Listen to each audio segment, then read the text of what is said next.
গল্পের নাম চালাক শিয়ালের বুদ্ধি। একদিন এক জঙ্গলে ছিল এক চালাক শিয়াল।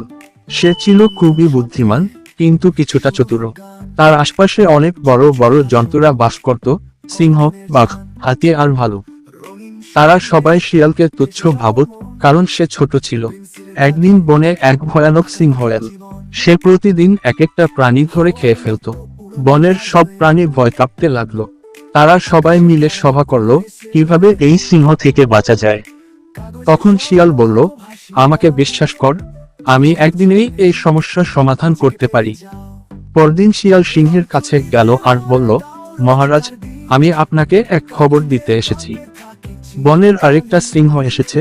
সে দাবি করছে সে এই বনের রাজা হবে। সিংহ গর্জে উঠল, কে সে সাহসী, কোথায় আছে? শিয়াল বলল, চলুন, আমি আপনাকে দেখাই। তবে সে জলের মধ্যে থাকে, খুবই শক্তিশালী। শিয়াল সিংহকে নিয়ে এক পুকুরের ধারে গেল। সে বলল, ওই পুকুরেই আছে সে। সিংহ জলের দিকে তাকালো আর নিজের প্রতিবিম্ব দেখে ভেবে বসল, এটাই সেই প্রতিদ্বন্দ্বী সিংহ। রাগে গর্জন করে সে জলে চাপ দিল, আর সাঁতরাতে না জানায় সে ডুবে গেল। বনের সবাই আনন্দে চিৎকার করে উঠল, বাঁচা গেল। আর শিয়াল হয়ে গেল সবার প্রিয়।